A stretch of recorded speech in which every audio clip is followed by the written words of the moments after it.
Dani'ėl, Daniel chapter 2. And in the 2nd year of the reign of Nebuchadnezzar, Nebuchadnezzar had dreams, and his spirit was so troubled that his sleep left him. And the sovereign gave orders to call the magicians and the astrologers, and the practitioners of witchcraft, and the Casdim, to declare to the sovereign his dreams. So they came and stood before the sovereign. And the sovereign said to them, I have had a dream, and my spirit is troubled to know the dream. And the Casdim spoke to the sovereign in Aramaic. O sovereign, live forever. Relate the dream to your servants, and we shall reveal the interpretation. The sovereign answered and said to the Casdim, My decision is firm. If you do not make known the dream and its interpretation to me, your limbs shall be taken from you, and your houses made dunghills. But if you reveal the dream and its interpretation, you shall receive gifts and rewards and great esteem from me. So reveal to me the dream and its interpretation. They answered again and said, Let the sovereign relate to his servants the dream, and we shall reveal its interpretation. The sovereign answered and said, I know for certain that you would gain time because you see that my decision is firm. If you do not make known the dream to me, there is only one decree for you. For you have agreed to speak lying and corrupt words before me till the time has changed. So relate the dream to me, then I shall know that you shall reveal its interpretation for me. The Casdim answered the sovereign and said, There is no one on earth who is able to reveal the matter of the sovereign, because no sovereign, master, or ruler has ever asked a matter like this of any magician or astrologer or Casdim. And the matter that the sovereign is asking is difficult, and there is no other who is able to reveal it to the sovereign except the Elohim, whose dwelling is not with flesh. Because of this, the sovereign was enraged and very wroth, and gave orders to destroy all the wise ones of Babel. So the decree went out, and they began killing the wise ones, and they sought Dani'ėl and his companions to kill them. Then, with counsel and wisdom, Dani'ėl answered Arioch, the chief of the sovereign's guard, who had gone out to kill the wise ones of Babel.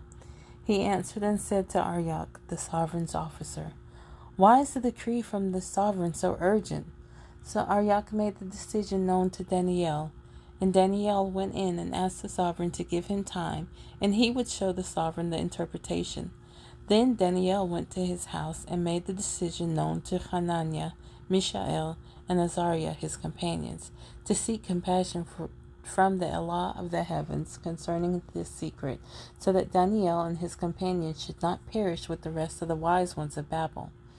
Then the secret was revealed to Dani'ėl in a night vision, and Dani'ėl blessed the Allah of the heavens.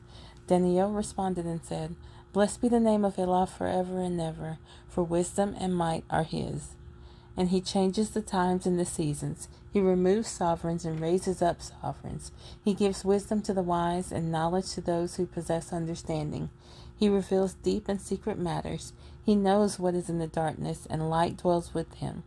I thank you and praise you, O Allah of my fathers. You have given me wisdom and might, and have now made known to me what we asked of you, for you have made known to us the sovereign's matter. So Dani'ėl went to Arioch, whom the sovereign had appointed to destroy the wise ones of Babel. He went and said this to him, Do not destroy the wise ones of Babel. Bring me in before the sovereign, and I shall show the interpretation to the sovereign. Then Arioch brought Dani'ėl in a hurry before the sovereign, and said thus to him, I have found a man among the sons of the exile of Yehuda, who does make known to the sovereign the interpretation. The sovereign answered and said to Dani'ėl, whose name was Belteshazzar, Are you able to make known to me the dream which I have seen, and its interpretation? Dani'ėl answered before the sovereign and said, The secret which the sovereign is asking, the wise ones, the astrologers, the magicians, and the diviners are unable to show it to the sovereign.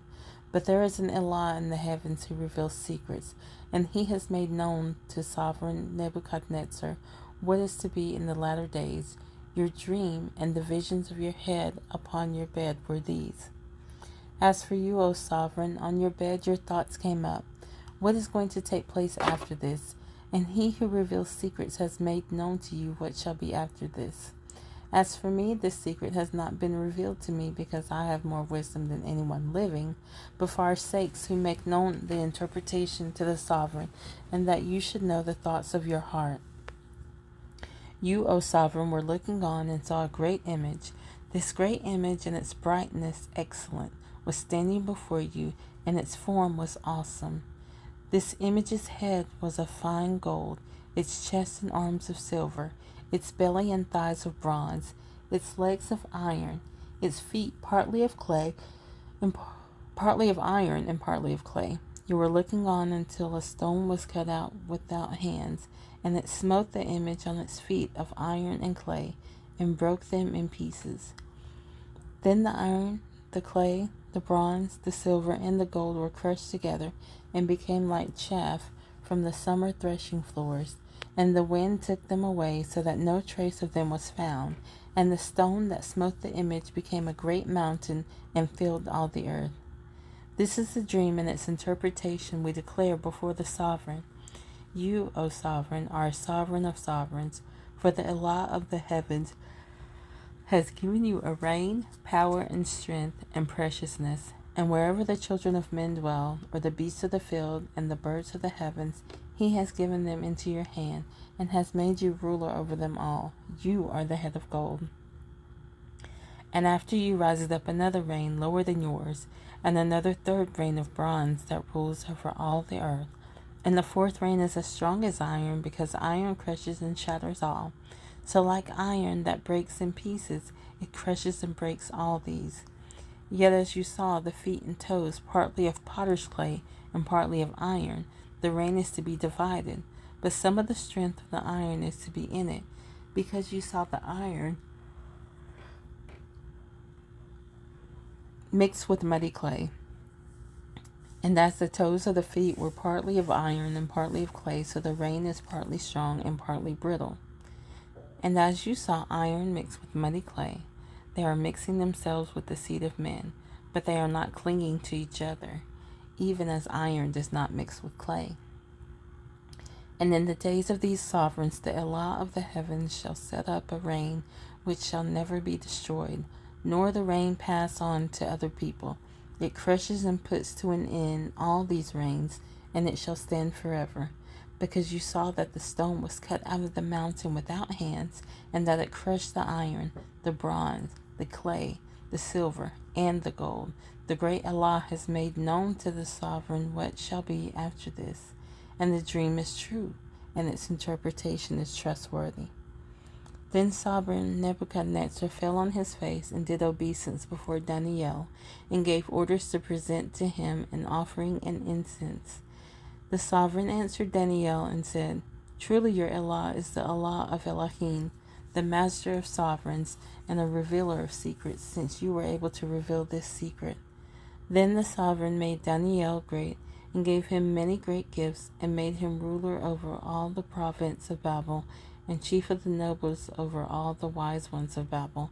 And Dani'eel asked of the sovereign, and he set Shadrach, Meshach, and Abednego over the work of the province of Babel, and Dani'eel in the gate of the sovereign.